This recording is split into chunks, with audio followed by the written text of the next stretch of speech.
Après la pause, nous reprenons nos travaux. Nous avons donc la deuxième conférence qui va nous être présentée ce matin après le discours du cardinal et la première conférence de Son Excellence le secrétaire. Donc l'intervenant est Don Pascual Chavez Villanueva, mexicain, né en 1947, trophée de la Société salésienne de Saint-Jean Bosco, prêtre depuis 1973. Depuis 2002 à 2014, il a été recteur majeur de la Société salésienne et en tant que tel, 9e successeur de Don Bosco. En tant que modérateur suprême de son institut, il a été aussi le grand chancelier de l'Université pontificale salésienne. Actuellement, il anime la famille salésienne à travers des conférences et des prédications. Don Pascual, à la lumière de son expérience charismatique, nous propose une conférence sur le thème « Les jeunes aujourd'hui et la vie consacrée ». À vous la parole. Après avoir entendu les paroles d'autorité du Saint-Père, de son éminence et de Monseigneur Carvalho, maintenant il faudra un peu s'adapter aux miennes. Sa éminence disait que ce n'est pas bien de dormir, même si vous êtes fatigué. Et moi, je vous dis, oui, à ma conférence, vous pouvez dormir. Il y a un prêtre qui est allé chez un psychologue un jour, et le psychologue lui a posé cette question, entre autres. Est-ce que ça vous arrive de parler pendant que vous dormez? Mais comment je peux me rendre compte si je parle pendant que je dors? Mais ce que je peux dire, c'est que pendant que je parle, il y en a d'autres qui dorment. Alors, pendant que je parle, vous pouvez dormir. Eh bien, le thème qui m'a été proposé, et pour que je partage avec vous, c'est les jeunes et la vie consacrée. Ce qui veut dire être en phase avec le thème du synode. En effet, la triple perspective, les jeunes, la foi et le discernement vocationnel, nous met en accord, disons, avec ce que la congrégation et la congrégation pour les religieux veut donner son apport au synode. Alors, l'année de la vie consacrée a été a vécu en 2015 un moment de grâce. En ce moment de stagnation, on ne peut pas le cacher. Monseigneur Carvalho disait un moment de crise, et je dirais même que c'est un hiver. Alors pourquoi cette année a été une très belle année? Eh bien parce qu'il nous a invités à faire 3 choses. D'abord, regarder le passé avec reconnaissance, avec gratitude. Et nous avons écrit de très belles pages pour la vie de l'Église et de la société. Et nous pouvons être fiers de ce point de vue. Il nous invitait à vivre le présent avec passion et à embrasser l'avenir avec espérance. Parce que cette espérance n'est pas fondée sur nos ressources ou nos structures, mais en Dieu.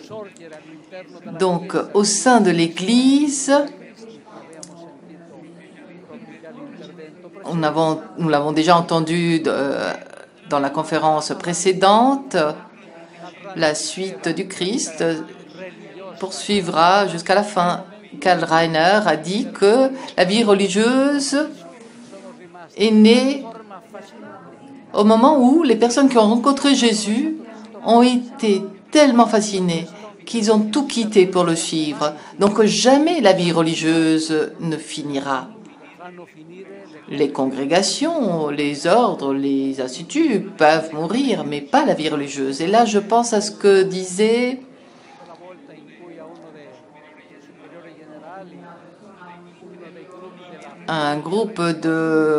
quelqu'un du groupe de la famille religieuse d'un supérieur général a dit, face à la crise des vocations, Père, notre congrégation ne va pas mourir, n'est-ce pas? Et alors, il suffit de voir la croix. Dieu a laissé mourir Jésus, alors pourquoi pas une congrégation? La vie religieuse va-t-elle vivre toujours? Les congrégations, les ordres, les instituts sont appelés à naître sans cesse. Nous vivons dans une situation qu'on pourrait définir de nouvel humanisme.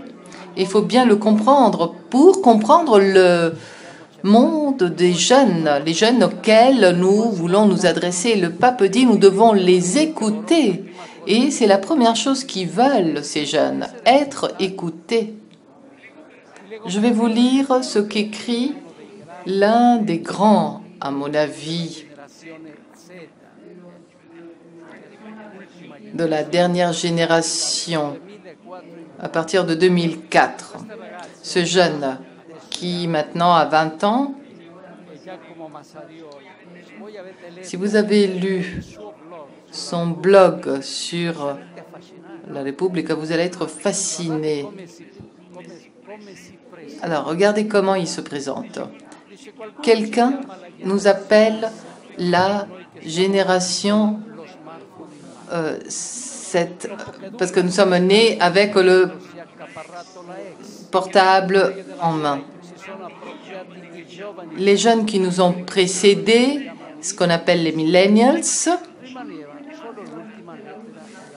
il ne restait que Z, donc la dernière Z, voilà, c'est la génération Z. Donc c'est la dernière lettre qui restait.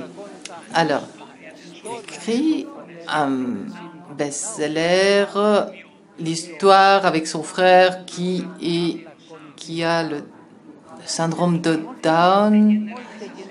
Mon frère parle avec les dinosaures. Alors, on généralise beaucoup, et c'est ce qu'on a fait avec les générations qui nous ont précédés. Alors, j'ai décidé de commencer à interviewer les jeunes. Et il a commencé, ce jeune de 20 ans, il a commencé à faire tout le tour d'Italie, et qui a un blog sur la République. Donc, c'est un jeune qui écoute les autres jeunes. Et, dit-il, ce qui était important, c'est non pas de trouver des héros ou des modèles, mais donner la voix, la visibilité aux jeunes. Écouter les questions qui méritent d'être écoutées. Le pape François dit « Ne donnons pas des réponses à des questions qui n'ont pas été posées ». Il faut se convertir pour donner les réponses qui s'attendent. Vraiment. Au début, on pensait que c'était un projet plus pour les adultes. Mais chaque génération, en fait, a été annulée par la précédente. De Gramsci à Pasolini.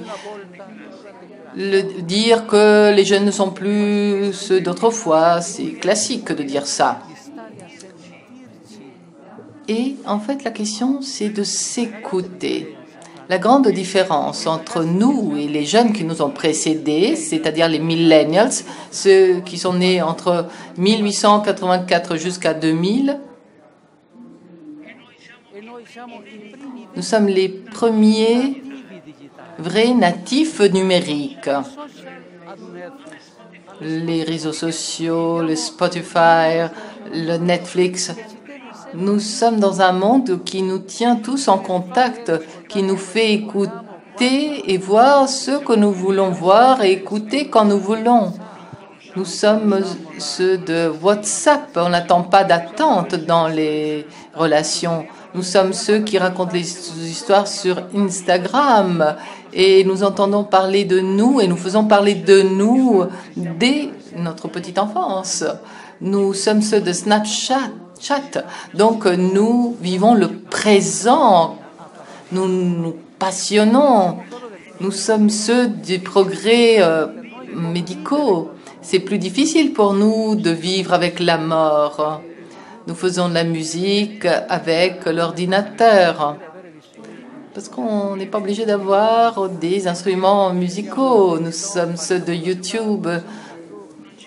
On ne se déplace pas pour acheter des billets. On nous apporte même à manger à la maison avec le Just Eat. On tag, on fait des FaceTime, on vit avec les links, les hashtags sur Facebook. C'est ça les jeunes. Certains d'entre nous ne savent pas ce que c'est le J8 parce qu'ils ne l'ont pas encore étudié. Mais nos parents nous demandent comment faire le logging sur une Smart TV. Donc nous ne sommes ni mieux ni pire.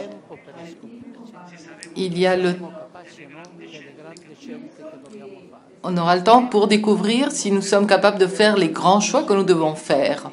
Mais pour l'instant, je pense que ça vaut la peine d'écouter ce que les jeunes d'aujourd'hui ont à dire. Donc c'est quelqu'un de 20 ans qui a un blog qui a écrit cela. Eh bien, pourquoi je dis cela?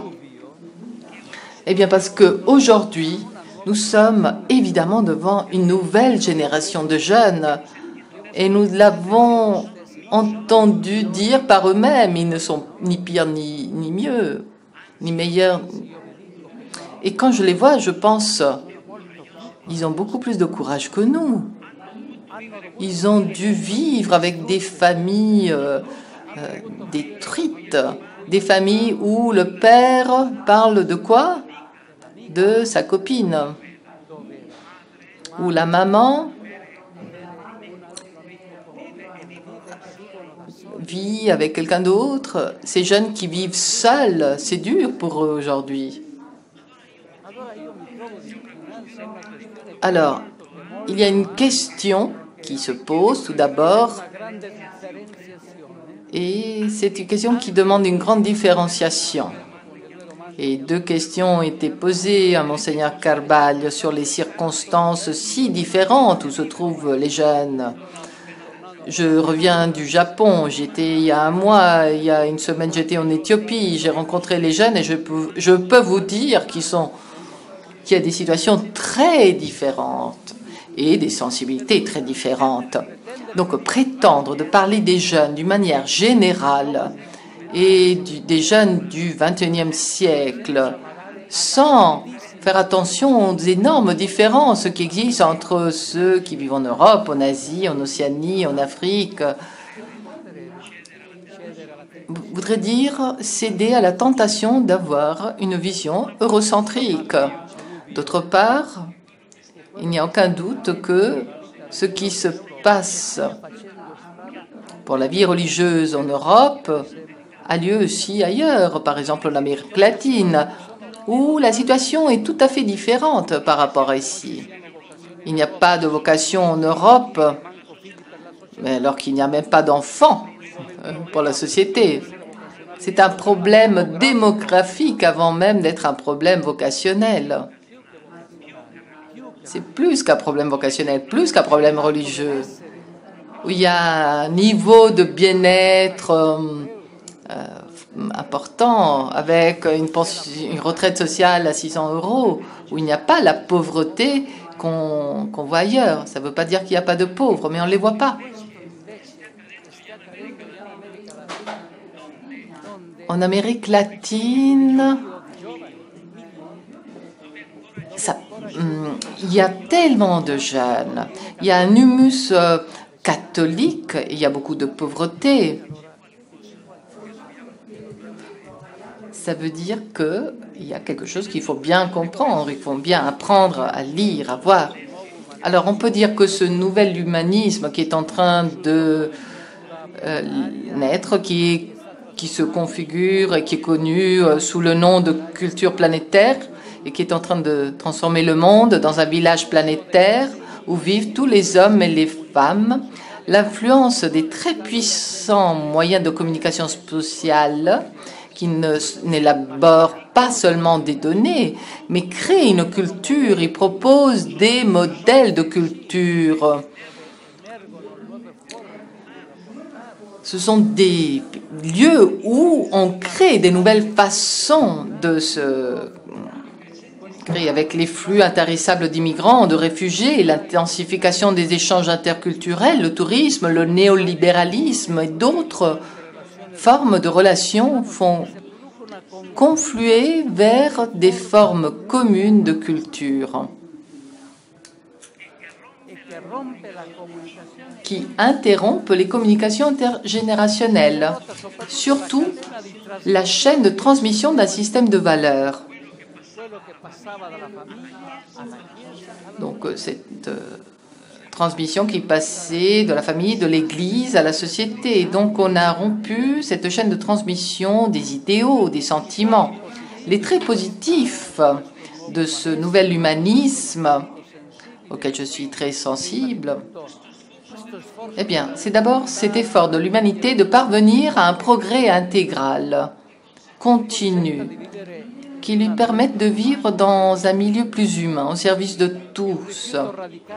Le rejet radical de toute forme de totalitarisme, de dogmatisme ou de fanatisme qui ne facilite pas l'accès au système politique de la démocratie, le respect des droits des personnes et de l'exercice de la liberté, l'agressivité face aux impérialismes de toute forme et aux privilèges injustifiés de certains secteurs ou classes sociales, l'aspiration à un système de relations plus juste, l'estime pour le pacifisme, pour l'écologisme. Ce sont des valeurs positives sur lesquelles on peut s'appuyer pour vraiment entrer en phase avec cette nouvelle génération. En même temps, il est évident que nous assistons à un changement profond de valeurs qui mine les principes non seulement moraux, mais aussi naturels. Par exemple, la famille et l'idéologie du genre que le pape a défini une forme de colonialisme culturel qui s'impose. L'homme du XXIe siècle, et cela est évident chez les jeunes surtout, a perdu l'espoir dans les utopies.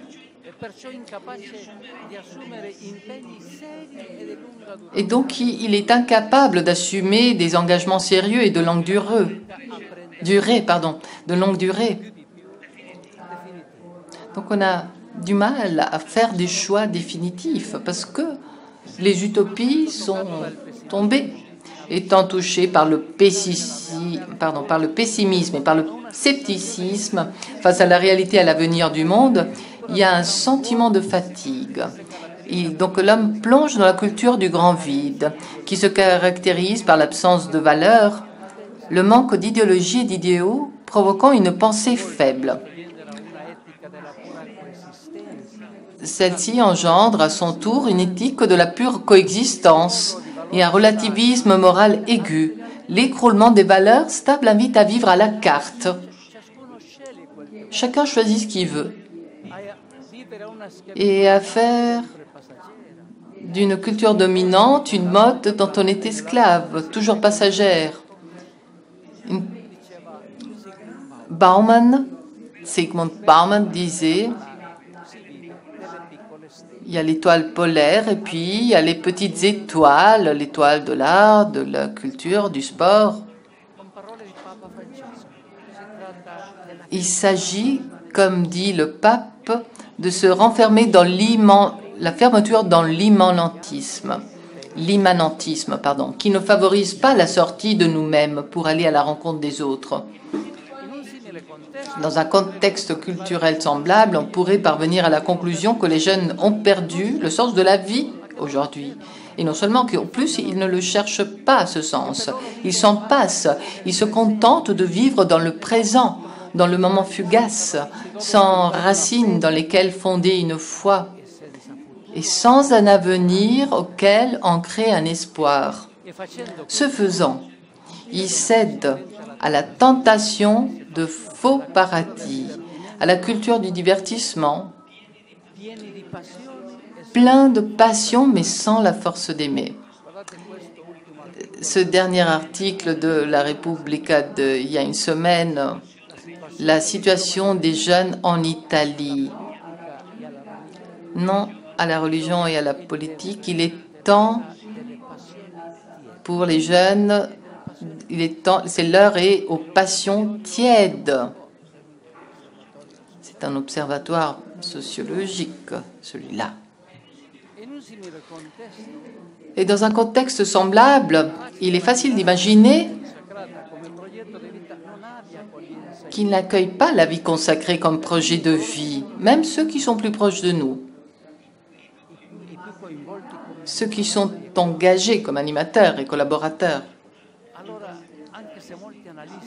Alors même si beaucoup d'analystes décrivent ainsi les jeunes, en tant que salésien, je dois dire que j'ai une vision différente des jeunes. Comme Don Bosco le disait, je suis convaincue que les jeunes sont capables d'avoir de grands rêves, de faire de grandes entreprises, de faire des choix radicaux. Il disait, même le jeune le plus malheureux a une sensibilité au bien. Le pape dit, je n'ai pas besoin que la porte soit grande ouverte pour entrer. Il suffit qu'il y ait une petite ouverture pour commencer à construire, à dialoguer. Pardonnez-moi si je cite encore Don Bosco. Je le fais parce que je pense qu'il est moderne et plus que jamais actuel. Contre toute forme d'élitisme, Don Bosco considérait que ce qui est définitif, ce n'est pas le point de départ, mais le point d'arrivée. Qu'est-ce que je veux faire avec les jeunes que j'ai dans mon école, dans une maison de formation? Quel est le profil de sortie? Quel genre de consacré, de prêtre suis-je en train de former? Pour quel genre de société? Pour quel défi? Pour Don Bosco, c'est ça la grandeur.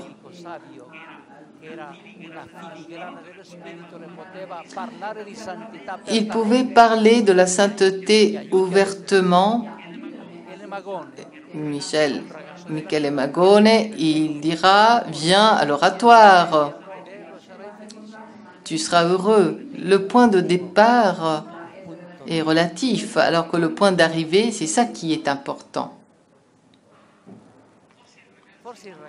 Peut-être que les jeunes ne vont pas parler de sens, mais qu'entendent-ils quand ils cherchent de manière obsessionnelle le bonheur, quand ils cherchent de manière obsessionnelle le succès, l'amour, l'épanouissement, la réalisation personnelle? Ce sont leurs inquiétudes. Et il faut donner un nom à ces inquiétudes, il faut les appeler par leur nom pour pouvoir les mettre en ordre et en faire des choix, des projets de vie. Alors, où sont les problèmes? Où sont les opportunités pour les jeunes aujourd'hui dans la vie consacrée? Voyons maintenant la relation avec la religion.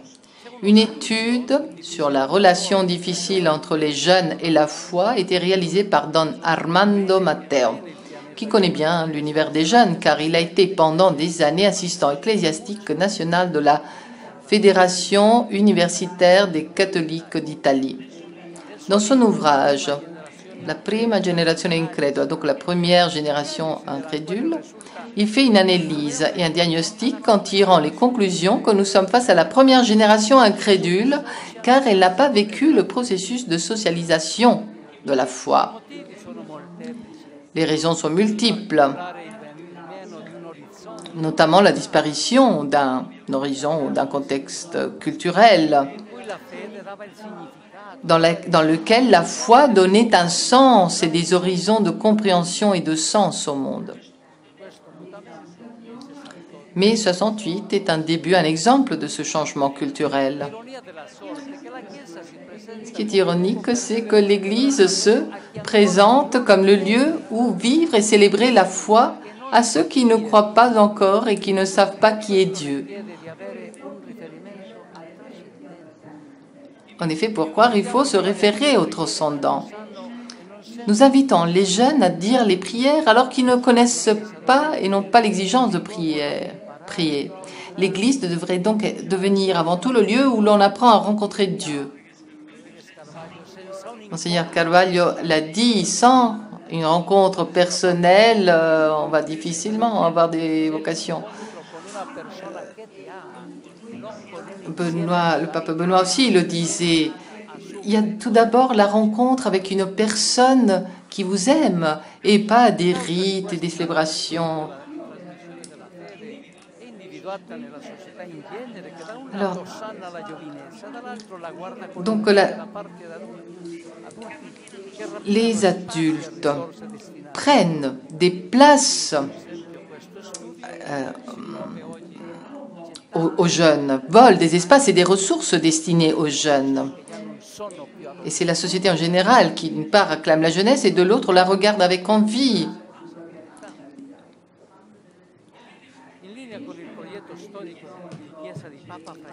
Donc, dans le cadre du projet historique du pape François pour l'Église, qui mise sur le kérigme, et il ne faut pas oublier que Evangelii Gaudium, ce n'est pas l'évangélisation sur le monde contemporain comme Evangelii Nuntiandi, c'est sur le kérigme, c'est-à-dire le début de la foi. Le pape François a voulu se rattacher justement à l'expérience fondatrice qui est celle de Pâques, de la Pâque. Il faut donc une Église qui donne des espaces aux jeunes, qui donne du temps et de l'espace aux jeunes. Une Église qui a envie de les écouter sans avoir des réponses toutes faites. Une Église qui s'engage à les accompagner, à être compagnons de route. Et le pape François a parlé encore de cette icône des disciples d'Emmaüs. En bon catéchiste, Jésus, ce qu'il fait tout d'abord, c'est d'être un compagnon de route des disciples d'Emmaüs, en réchauffant leur cœur. Il y a là surtout une rencontre personnelle. Qu'est-ce que cela veut dire? C'est une conversion profonde. Il faut revoir les structures, les horaires, les temps. C'est une sorte de nouvelle géographie du salut. Et comme il a été dit déjà, c'est une question de survie, non pas des congrégations, mais du christianisme en Europe. Il faut rendre essentielle la foi et les structures et consacrer du temps à la première annonce.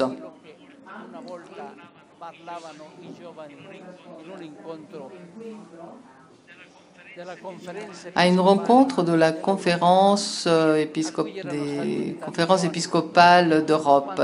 Il y a eu une rencontre avec les jeunes. Et quand les jeunes sont intervenus, on dit « Ne nous parlez pas du Christ, faites-nous rencontrer le Christ ». Et j'aime dire aux jeunes, il ne faut pas dire Dieu, il faut dire et donner Dieu. Ça veut dire qu'il faut conduire à une rencontre avec lui. Le nouvel humanisme, un nouvel humanisme comme celui que nous vivons, a besoin d'un nouveau christianisme. Un christianisme qui redécouvre la charge humaine et humanisante du christianisme avec les jeunes. Penser que le christianisme est une menace à son bonheur, ça veut dire qu'on n'a pas compris où est la bonté de l'Évangile. Si on pense à l'évangile de Matthieu, au chapitre 5, le début de Jésus dans la vie publique, les béatitudes, un programme de bonheur. C'est ça le christianisme, un projet de bonheur avec des personnes qui ont le courage de faire ce qu'ils annoncent. Et on l'a dit, la parole ne suffit pas si elle n'est pas accompagnée du témoignage. Donc il faut créer des communautés différentes qui vivent ce dont elles parlent, qui renoncent à l'idolâtrie de l'argent, des communautés alternatives, qui renoncent à l'idolâtrie de l'argent et du pouvoir, et qui connaissent la liberté d'être aimés par Dieu, et donc la capacité de s'aimer et d'aimer. Il faut un nouvel christianisme qui ne soit plus chronologique, fondé sur un ensemble de rites de passage. Il faut un christianisme kairologique, avec des expériences qui nous mènent vraiment à la rencontre du Christ. Et il faut inventer des kairoi, c'est-à-dire des opportunités ouvertes à toute la gamme de croyants d'aujourd'hui. Des initiatives personnalisées grâce auxquelles chacun peut mesurer, avant la doctrine, sa relation avec Dieu. Avant les questions morales, son rapport au royaume. Avant la ritualité ecclésiale, son sens de la proximité. Donc il faut un christianisme qui se soucie plus de transmettre la grammaire de la vie chrétienne que d'indiquer un modèle unique de déclaration de sa propre foi. La foi n'est pas uniforme, elle est toujours l'expression de la liberté du particulier qui, à travers des parcours souterrains et souvent complexes, se convertit à l'amour. Et il y a des communautés comme celle-ci, par exemple Bose, Thésée, Camaldoli, ici en Italie. À mon avis, ces communautés ont su faire cette essentialisation de la foi, une heureuse synthèse avec le contexte postmoderne. Il est donc évident que dans une société de plus en plus sécularisée et post-chrétienne comme celle de l'Europe, la religion s'est affaiblie dans l'expérience des jeunes et dans leur vision des choses. Il n'est donc pas étonnant que l'univers symbolique religieux devienne de plus en plus étranger à leurs yeux, et ce, non seulement pour un problème de langage, mais c'est surtout dans une forme de vie. Bien. Qu'est-ce qui se passe? Eh bien, s'il n'y a pas de relais, alors les jeunes abandonnent l'Église. Je vais vous dire ce que le document préparatoire au synode dit. Il dit, au numéro 1 et 2, c'est un document qui a été fait par la commission qui prépare le synode pour toute l'Église. Alors, en étant prudents, les jeunes sont souvent indignés envers les institutions. Cela ne concerne pas seulement la politique, mais de plus en plus les institutions formatives et l'Église.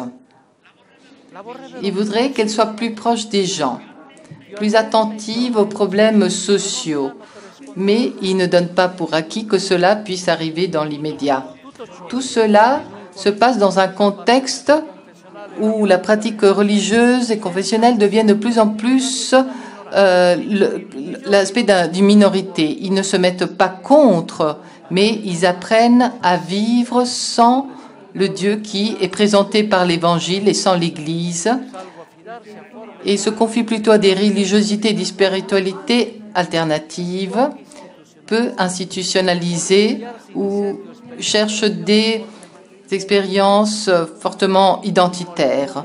Dans beaucoup de lieux, l'expérience de l'Église devient moins capillaire et donc il est plus difficile de la trouver, alors que la culture dominante est souvent en conflit avec les valeurs évangéliques, qu'il s'agisse de les conséquences d'une globalisation, mondialisation consumériste et individualiste. C'est pourquoi il faut un nouvel humanisme et le pape François, en ligne avec Vatican II et Aparecida, essaie de faire avancer comme projet de l'Église. Quelle est donc l'attitude des jeunes vis-à-vis de la vie consacrée? Alors la question est, quelle est l'estime que les jeunes ont de la vie consacrée? Même si en Espagne, en participant en 2015 à une conférence, donc il y a une sœur qui a présenté les résultats donc sur une enquête sur la vie religieuse et les jeunes. Et je dois dire que j'étais très étonnée. J'ai vu que parmi les préférences, la vie religieuse était à la dernière place comme choix de vie. Et les expressions étaient « à quoi ça sert ?» Des expressions comme « à quoi ça sert ?» C'est un gâchis. Je pense que dans l'ensemble, les jeunes ont de la sympathie pour les choix courageux que la vie religieuse comporte, mais ils ne s'identifient plus avec elle, avec des expressions de la vie religieuse. Preuve en est que même les animateurs qui sont les plus proches et les plus engagés dans la mission, ils s'entendent bien avec nous et participent à beaucoup de nos activités, mais ils ne veulent pas être des religieux. N'est-ce pas étonnant, par exemple, que la journée mondiale des jeunes, de la jeunesse, soit bondée de jeunes enthousiastes, les meilleurs jeunes, mais les maisons de formation sont vides. Il peut y avoir maintes raisons, surtout culturelles, au sens que dans une société qui a fait de la liberté un absolu, du droit à s'autodéterminer et à se réaliser, et de la sexualité du plaisir un vrai culte, et de la richesse, ce qui rend la vie plus agréable, il est fort difficile que l'obéissance, la chasteté et la pauvreté soient considérées comme des valeurs et surtout comme des choix de vie.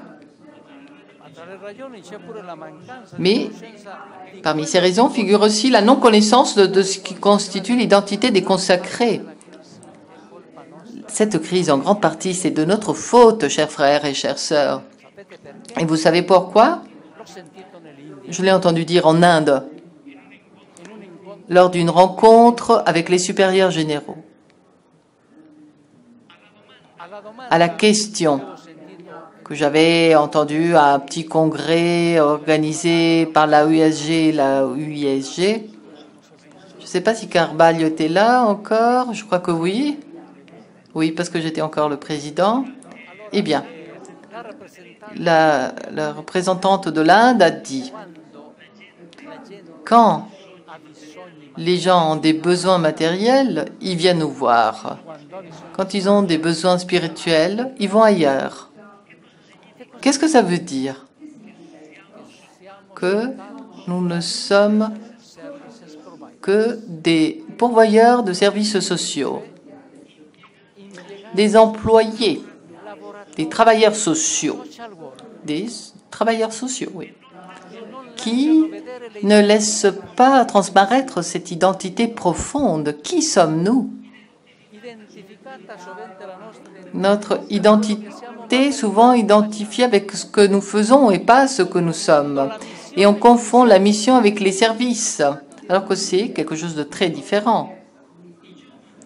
Les jeunes, nos collaborateurs les plus proches, admirent notre générosité, mais ils n'arrivent pas à voir la motivation la plus profonde, l'absolu de Dieu, l'attraction du Christ, l'engagement pour son royaume.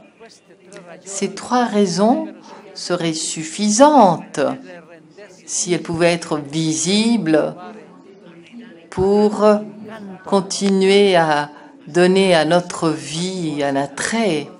Mais si c'est pour faire des choses que d'autres le font, pourquoi renoncer à tout cela? Alors cette confusion entre mission, c'est-à-dire être porteur et signe de Dieu et de son amour, et donc confusion entre mission et services éducatifs, sanitaires, sociaux, eh bien les jeunes voient les religieux, à cause de cela, les jeunes voient les religieux de moins en moins présents dans les œuvres. Parfois, je me demande même, une fois qu'ils deviennent consacrés, ces jeunes, qu'est-ce que nous sommes en train de leur communiquer? La richesse d'un charisme, la beauté d'une spiritualité, le dynamisme d'un esprit ou simplement des œuvres à gérer? Parce que ce qu'ils sentent, justement, c'est qu'ils doivent porter sur leurs épaules ces grandes œuvres à gérer, plus qu'un charisme à incarner. Bien, je dois conclure parce qu'il est temps. Vous allez de toute façon recevoir le texte complet. Je vais terminer avec cela parce que je ne peux pas ne pas le dire. Alors, comment communiquer donc aux jeunes d'aujourd'hui la beauté et la valeur de la vie consacrée? Eh bien, je pense que les gestes du pape François, ce langage gestuel, nous met sur la bonne voie. C'est un langage verbal et gestuel, une écoute empathique, une immense sympathie, un accueil inconditionnée, vraie cordialité, ouverture d'âme, renonciation à toutes sortes de dogmatismes et rigidités, vérité entourée de charité, choix clair pour l'homme souffrant, attitude miséricordieuse de Jésus, porteur de la joie de l'Évangile. La seule campagne vocationnelle qui se veut visible, crédible et féconde sera la vie même des consacrés. Donc les témoignages d'une vie bonne, belle, heureuse. Merci.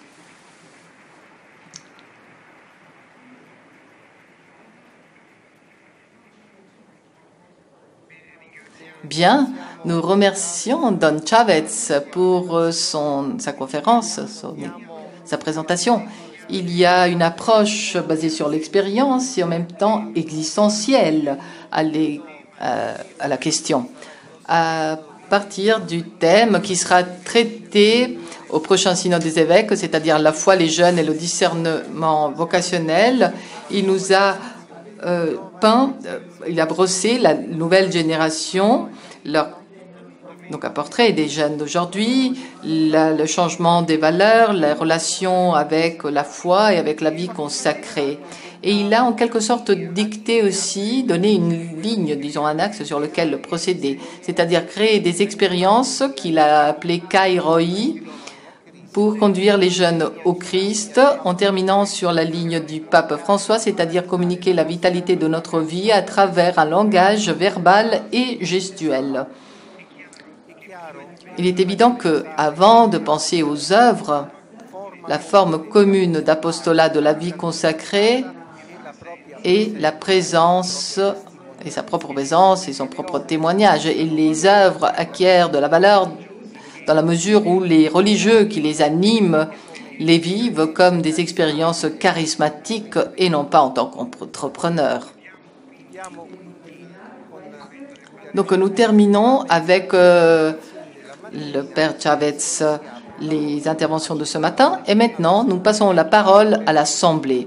Ceux qui veulent intervenir, vous pouvez le faire. Nous avons le temps pour poser des questions et demander des éclaircissements.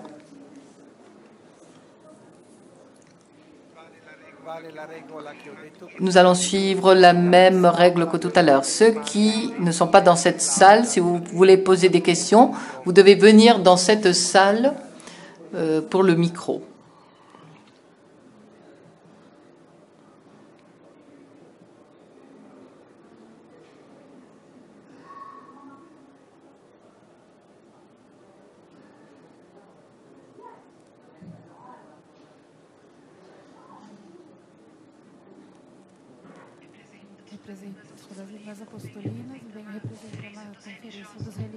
Oui.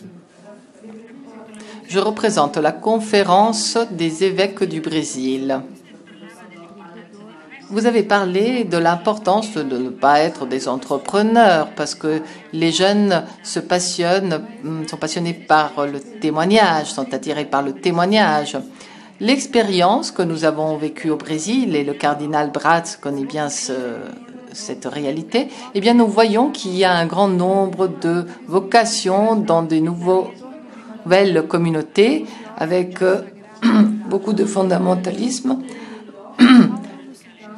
Donc c'est une vie consacrée basée sur un radicalisme qui n'est pas celui de l'Évangile, mais de systèmes justement radicaux avec une expérience qui est liée au social, oui, mais avec des règles très strictes, très dures. Alors que les communautés qui sont intégrées dans le contexte local, qui cherchent une ouverture, ont moins de possibilités. Comment interprétez-vous cela? Avec joie que j'apprécie l'intervention du révérend Père. La conclusion est vraiment pertinente et nous invite à une vie religieuse authentique. Nous avons des faiblesses, c'est vrai, d'une part, mais de l'autre, il y a à considérer, à reconnaître la vie authentique vécue par les religieux. Comme en Espagne, a-t-il dit que les jeunes sont contents de voir les personnes consacrées. Ils considèrent leur choix authentique, leur choix courageux à la vie consacrée, mais ne veulent pas être religieux. Ma question, comment devons-nous faire pour inviter les jeunes, pour convaincre les jeunes qui sont épris aujourd'hui aux petites étoiles, les sports, les sexes, par rapport aux exigences de la vie consacrée, car ils ne veulent pas vivre la pauvreté évangélique.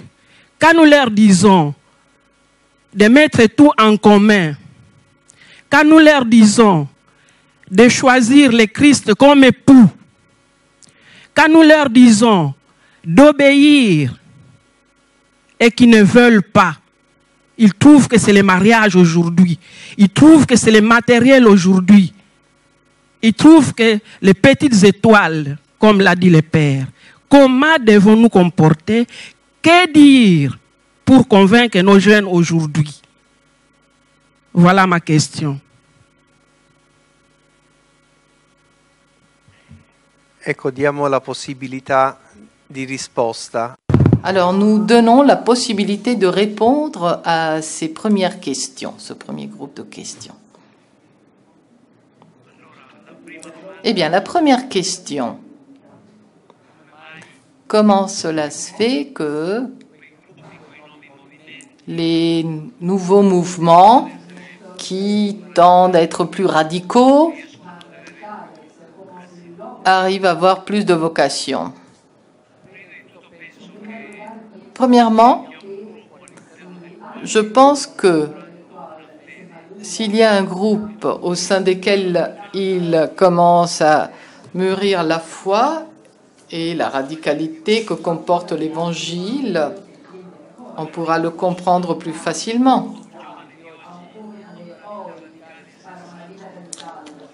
Proposer à un jeune aujourd'hui de vivre une vie radicale sans qu'il y ait cette rencontre avec Jésus, amour, de foi, eh bien ça va être difficile. Il y a comme des microclimats, disons, où on peut donner ces réponses.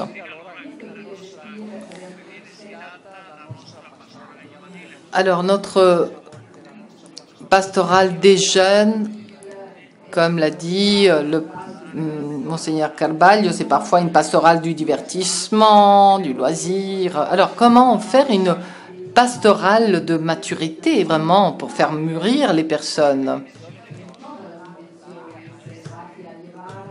dans toutes ses dimensions, pour que la personne puisse vraiment avoir un niveau spirituel élevé et pas être capable de faire des choix. Donc c'est le fruit de milieux où ces vocations peuvent surgir. La deuxième question, qui est un peu complexe. Alors, en ce qui concerne la pastorale vocationnelle, donc c'est une pastorale qui doit impliquer tout le monde.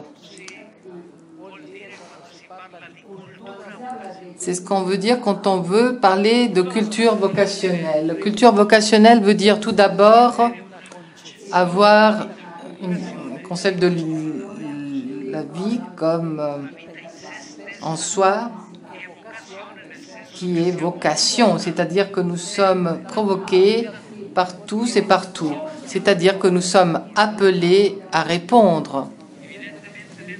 Et évidemment,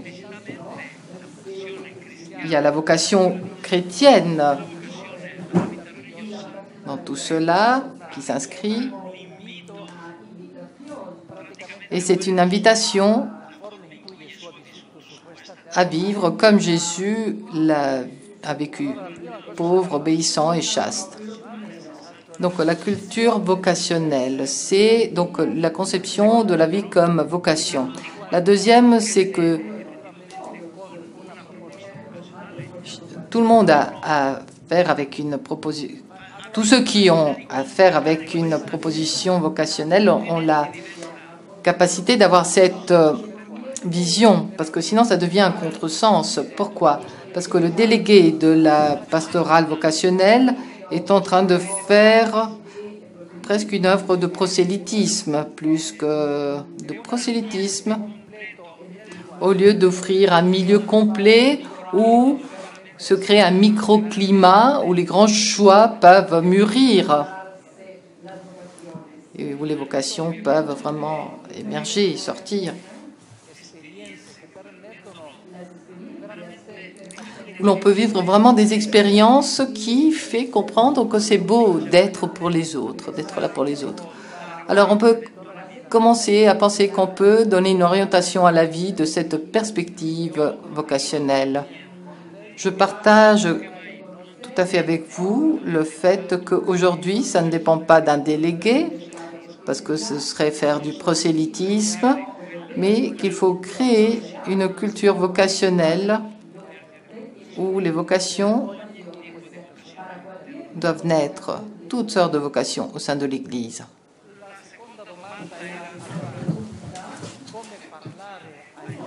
Deuxième question, comment parler à ceux qui sont consacrés?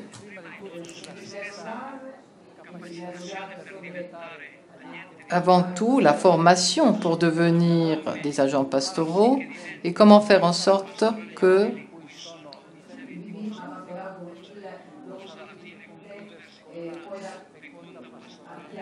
tout cela puisse mener à une pastorale vocationnelle. En ce qui concerne la troisième question, alors, d'abord, il est certain que le prochain synode des évêques est un des éléments les plus significatifs des derniers temps.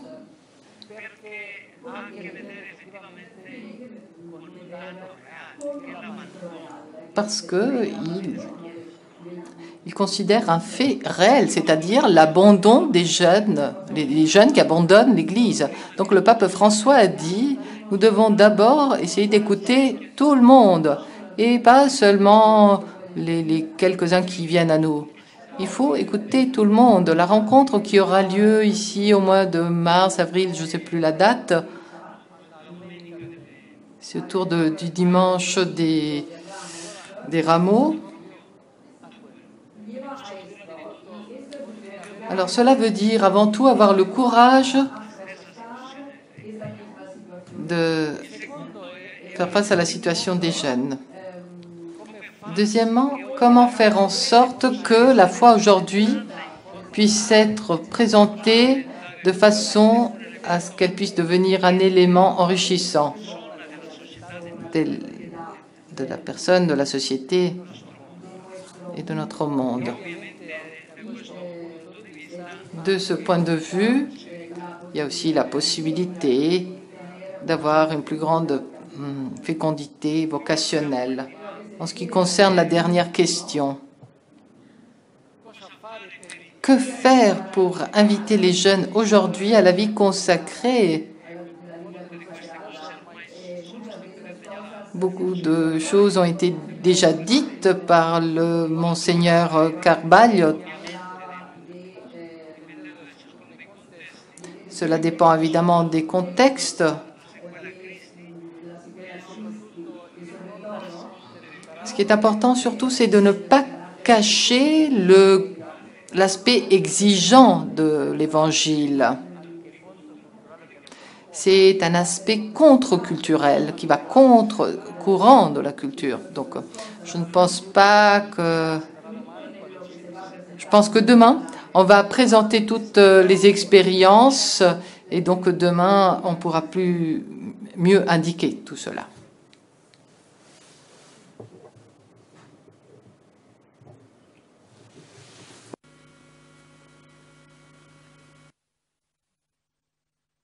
Hello, I'm Adelaide from India. I'm the president of the Asian Federation of Secular Institutes.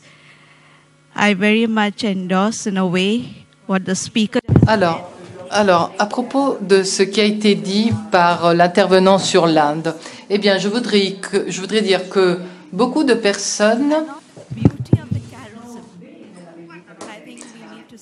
ne regardent pas la beauté du charisme, mais plutôt l'aspect du service. Et il faut le souligner. En Asie, par exemple, nous avons été au Vietnam et nous avons vu que les congrégations n'ont pas la possibilité de gérer ni les écoles ni d'autres services. Et nous avons vu qu'il y a 3000 membres des instituts séculiers qui sont là pour donner témoignage du charisme et qui voudraient s'unir. Donc il y a des listes d'attente pour entrer au séminaire. C'est ce qui m'a été dit quand j'étais au Vietnam il y a un mois. Alors je pense que c'est très important que la pastorale de la famille et la pastorale des jeunes aillent de pair, justement pour faire comprendre notre charisme et ce que chacun d'entre nous, en tant que religieux et religieuses, a à offrir. En effet, souvent, la famille décourage les jeunes à choisir la vocation parce qu'ils ne savent pas ce que ces jeunes vont devenir et s'ils reviendront chez eux, dans leur famille. Donc je pense que ces trois pastorales doivent aller de pair, travailler ensemble pour faire en sorte de qu'on puisse vraiment répondre à l'appel du Seigneur. Encore deux questions?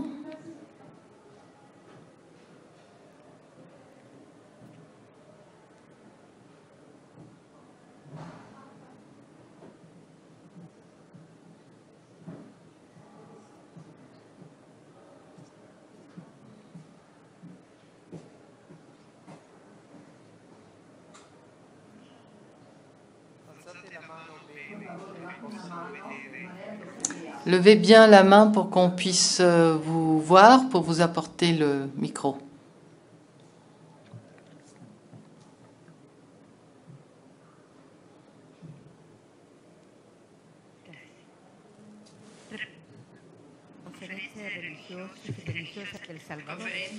Conférence des religieux du Salvador. Alors, ce que vous avez dit est très intéressant. Je pense que c'est important aussi de voir comment avoir une culture vocationnelle. Parce que ce qui se passe parfois dans notre pays, c'est que nous n'avons pas une culture vocationnelle. Alors c'est pour nous difficile d'intégrer cet aspect. Il n'existe pas on ne le trouve pas dans l'éducation ni dans la famille. Parfois, il y a des communautés, oui, qui travaillent individuellement, mais comment faire en sorte que les prêtres aussi comprennent ce que veut dire culture vocationnelle? Je suis d'accord avec le fait que le témoignage est très important, le témoignage que nous devons offrir. Et je pense que les jeunes ne s'attendent pas de nous que nous soyons seulement des bons religieux et des bonnes religieuses, mais ils s'attendent de nous la sainteté, parce qu'ils s'aspirent à beaucoup plus. Je pense qu'ils cherchent quelque chose de plus.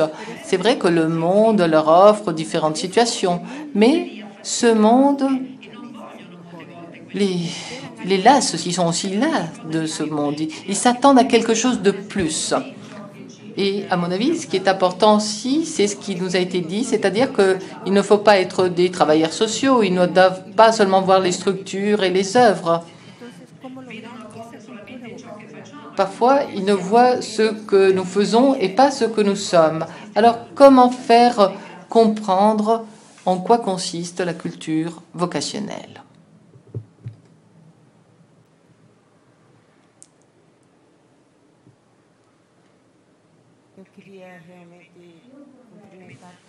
Je voudrais vraiment féliciter tout le monde.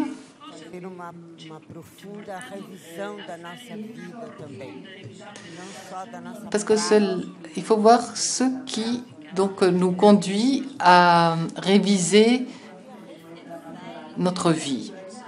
Alors, je voudrais appuyer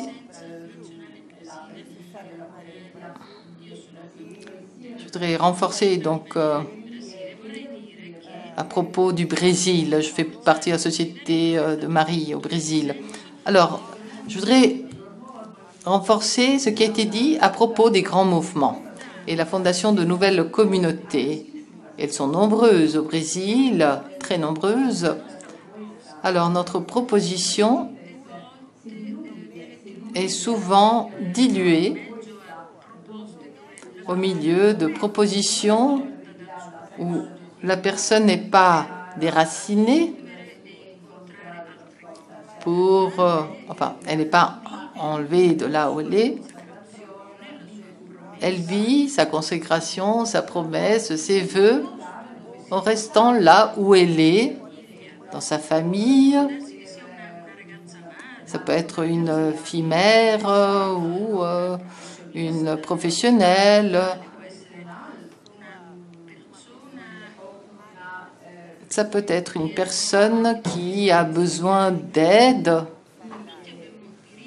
Nous avons tous le droit d'être consacrés. Alors, ce que je demande ici à tous,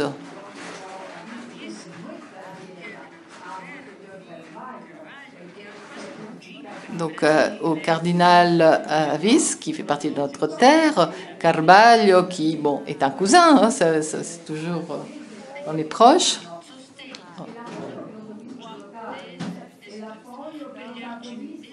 Alors, je demande l'aide. Alors, les archevêques, quel soutien donnent-ils à ces mouvements locaux? Alors, nous sommes Vatican II, mais nous sommes même avant Vatican II, en tant que spiritualité, en tant que chemin. Alors, je demande qu'en ce moment, souvent, on nous oublie. Alors, nous demandons une confirmation à ces personnes qui ont comme charisme ce soutien de l'Église. Alors, je ne veux pas dire que les nouveaux mouvements ne doivent pas exister, mais Il faut voir réellement avec affection, avec l'affection de la foi, ces églises locales. Alors je voudrais que messieurs les évêques et ce qu'a dit le père salésien qui a si bien parlé, qui nous a touchés, eh bien, je voudrais qu'il nous guide, qu'il nous donne des indications pour sortir d'ici un peu encouragés. Alors, nous pouvons répondre à ces 3 questions. Alors, la dernière était adressée à son éminence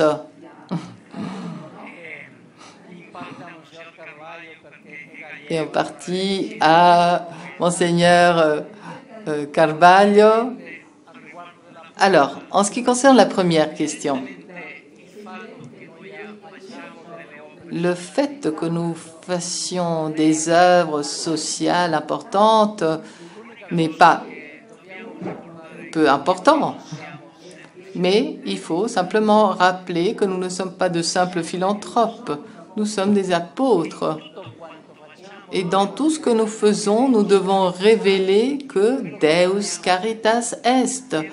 C'est-à-dire, ce que nous devons manifester, c'est la tendresse, la caresse de Dieu qui doit se manifester à travers nos œuvres. Le problème, c'est que quand il n'y a pas cela, la seule chose qui reste, ce sont les services sociaux. Que fait-on pour essayer de vraiment changer cela? Eh bien, changer l'œuvre et présence. Alors, une œuvre, c'est simplement un centre de service, pourvoyeur de services, dont les personnes bénéficient parce que ça les arrange. Alors que la présence, ça veut dire la présence d'un charisme. Ça veut dire que c'est quelque chose qui, tout d'abord, suscite des questions. Qui sont-ils? Pourquoi vivent-ils ensemble? Quels sont leurs idéaux? Comment savons-nous qu'il y a vraiment un charisme là? Eh bien, parce qu'il y a cette capacité de faire participer aussi les autres, de les impliquer et pas simplement d'offrir des services. Et puis, quand cela produit sur le territoire une importance, quand ça devient un poumon social, culturel, religieux, alors c'est à nous de compléter ces services pour que les autres puissent voir notre identité et pour qu'ils puissent voir quelle est la beauté de la vie consacrée. À propos de la deuxième, je crois que je l'avais dit déjà tout à l'heure, la culture vocationnelle, qui est une expression de Jean-Paul II, eh bien, elle consiste tout d'abord à avoir une conception de la vie comme la vie au sens de vocation. Et c'est tous ceux qui ont affaire avec la pastorale des jeunes qui doivent comprendre cela. Et puis, deuxièmement, c'est une situation qui est partagée.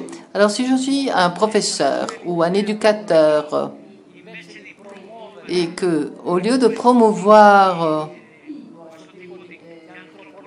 ce type d'anthropologie relationnelle, ouverte, solidaire, je propose uniquement le succès personnel, une vision immanentiste, égoïste, eh bien, dans cette œuvre, il y aura difficilement quelque chose de bon qui va en sortir, parce que ce n'est pas quelque chose qui est partagé, parce qu'il faut que ce soit un projet éducatif. Alors, c'est pour ça que je parlais du profil de sortie, c'est-à-dire comment ils vont sortir, ces jeunes. Et après, à son éminence, donc, pour répondre. Je ne sais pas si j'ai bien compris, hein. Je vais essayer de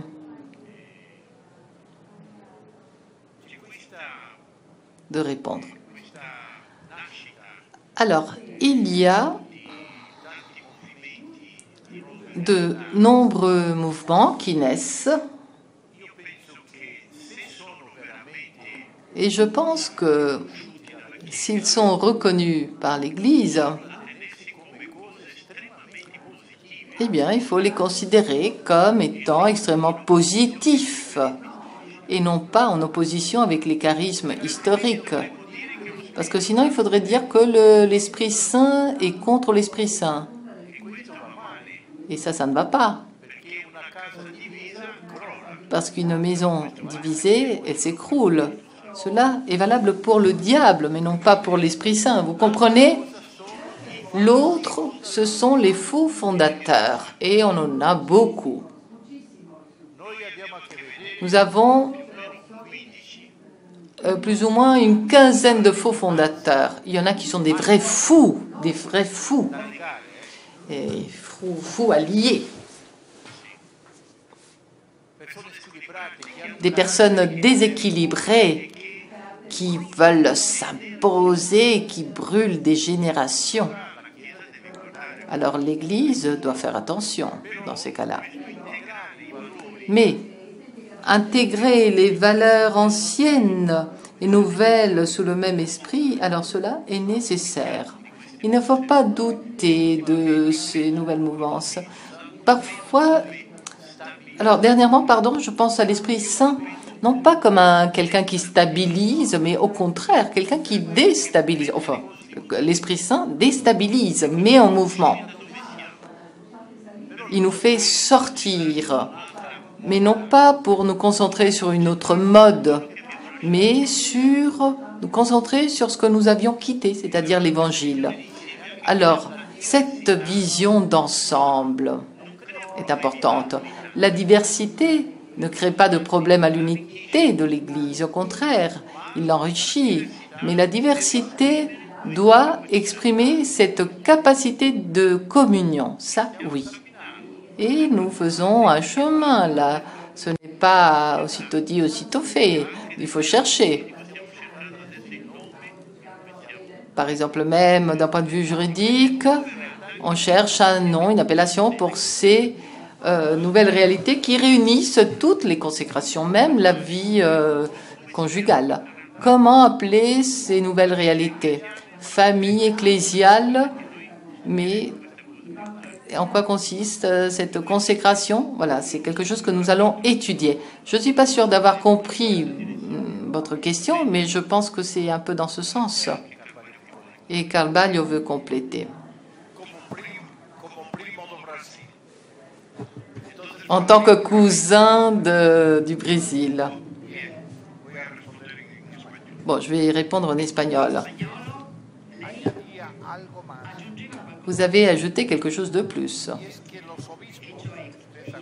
Les évêques. Et vous avez accusé les évêques. Alors, souvent, les évêques parlent des mouvements et ne se rendent pas présents dans la vie consacrée. Dans les mouvements, oui, mais pas dans la vie consacrée. Alors, c'est à vous, vos évêques, que vous devez...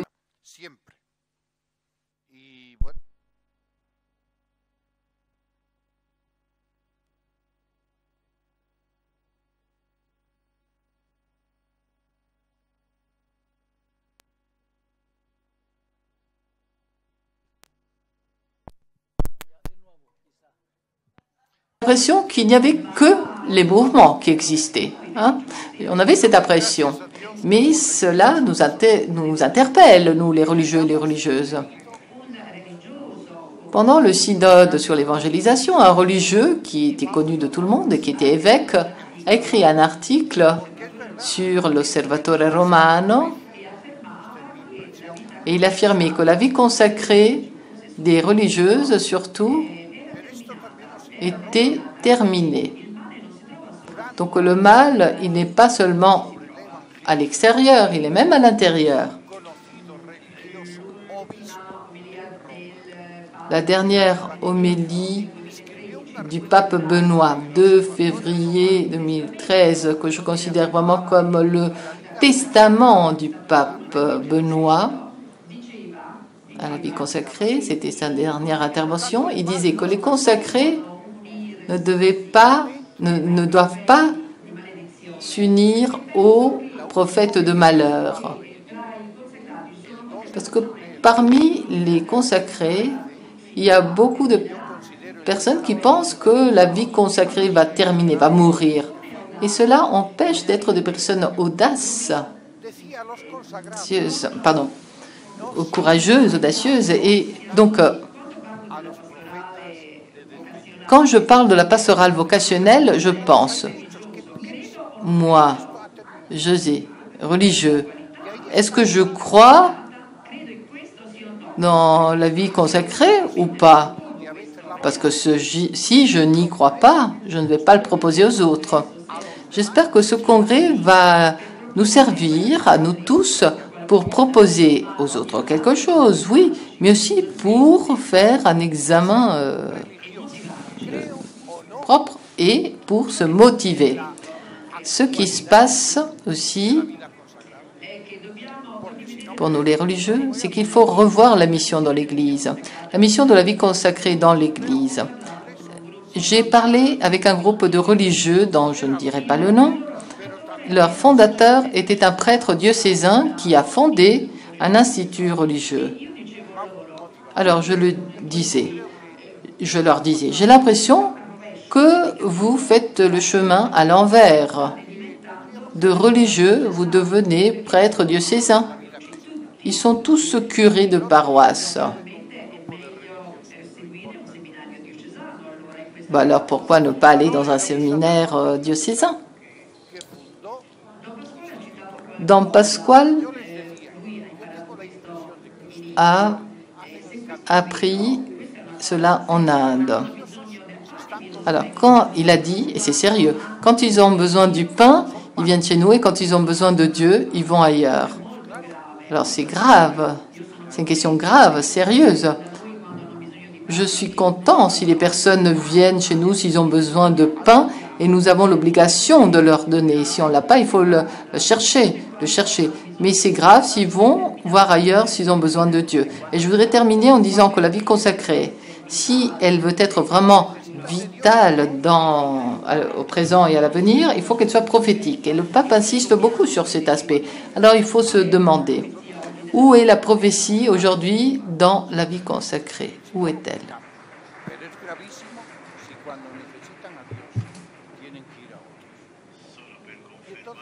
Je voudrais simplement confirmer la question de la mentalité.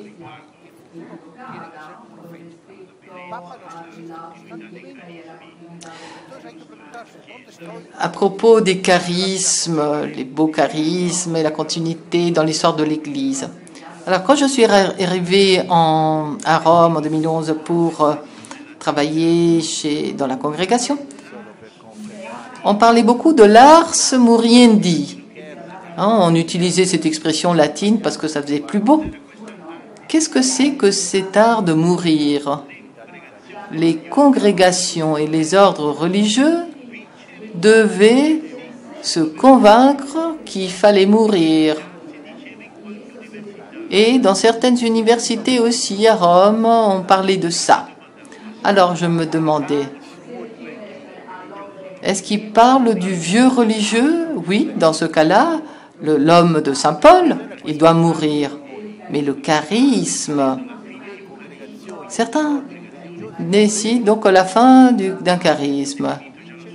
Alors, il y a des congrégations qui ont déjà décidé qu'ils vont mourir. Il y a une congrégation qui ne veut plus de jeunes parce qu'ils dérangent. Alors, ils sont morts. Ça existe, ça existe. Alors, il faut se souvenir que le charisme, ce n'est pas l'homme ou la femme qui l'a donné, ni l'évêque.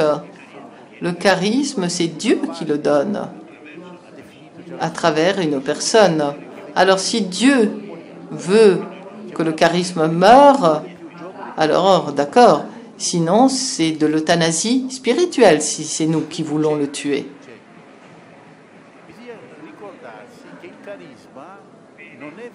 Bien. Nous sommes arrivés à la fin de cette première session.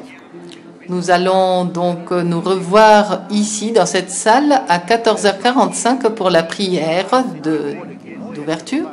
Soyez à l'heure, s'il vous plaît. Et maintenant, le préfet termine la session de ce matin. Faisons la prière du Notre Père, chacun dans sa langue. Beaucoup de confusion, ça fait toujours du bien. Padre nostro, che sei nei cieli, sia santificato il tuo nome, venga il tuo regno, sia fatta la tua volontà, come in cielo.